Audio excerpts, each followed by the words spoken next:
చితాభస్మంతో అభిషేకం చేసే దక్షిణ మహాకాళేశ్వర ఆలయం గురించి తెలుసుకుందాం.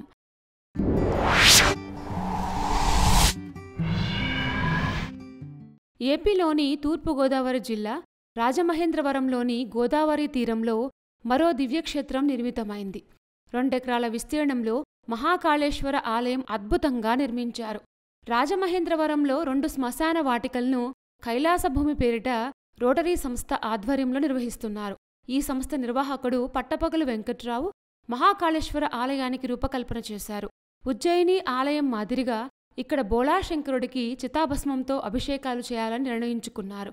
5 ఏళ్లపాటు శ్రమించి మహాకాళేశ్వర ఆలయాన్ని ఎంతో అందంగా నిర్మించారు. పవిత్ర గోదావరి నదీ తీరంలో గౌతమి ఘాట్లో 2 ఎకరాల విస్తీర్ణంలో అత్యంత సుందరంగా మహాకాళేశ్వర ఆలయం రూపుదిద్దుకుంది.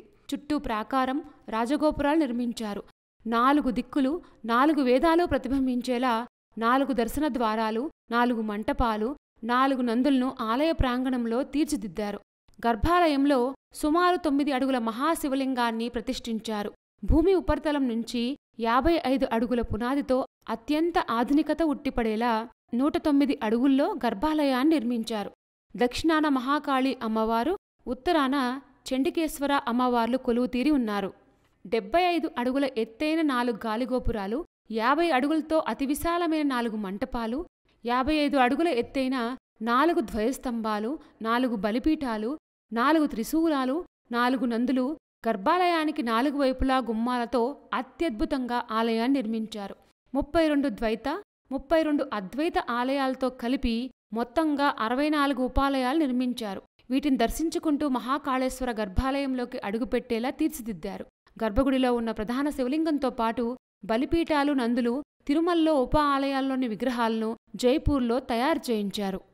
ఉజ్జయిని మహాకాళేశ్వర స్వామికి నిత్యం తెల్లవారుజామున నిర్వహించినట్లే రాజమహేంద్రవరం మహాకాళేశ్వరుడి ఆలయంలోనూ నిత్యం భస్మాభిషేకం నిర్వహిస్తారు. తెల్లవారుజామున 4 గంటల నుంచి 6 గంటల వరకు భస్మాభిషేకం అత్యంత వైభవంగా నిర్వహిస్తారు. భస్మాభిషేకం కోసం రోటరీ క్లబ్ నిర్వహిస్తున్న 2 కైలాస భూముల నుంచి చితాభస్మాన్ని శాస్త్రోక్తంగా సేకరించి ఆలయానికి తీసుకొస్తారు. ఆ భస్మాన్ని తెల్లటి వస్త్రంలో మూటకట్టి మహాకాళుడికి అభిషేకిస్తారు. ఇలా చేయడం వల్ల చనిపోయిన వారి ఆత్మ ఉత్తమగతులు పొందుతుందని విశ్వాసం. ఉజ్జయినిలో నిర్వహించే భస్మాభిషేకానికి పురుషులను మాత్రమే అనుమతిస్తారు. కానీ రాజమహేంద్రవరంలో మాత్రం మహిళలను కూడా అనుమతిస్తున్నారు. చితాభస్మంతో అభిషేకం చేసే దక్షిణ మహాకాళేశ్వర ఆలయం చాలా ఇంట్రెస్టింగ్గా ఉంది కదూ. ఇలాంటి మరిన్ని విశేషాల కోసం మా ఛానల్ సబ్స్క్రైబ్ చేసుకోండి.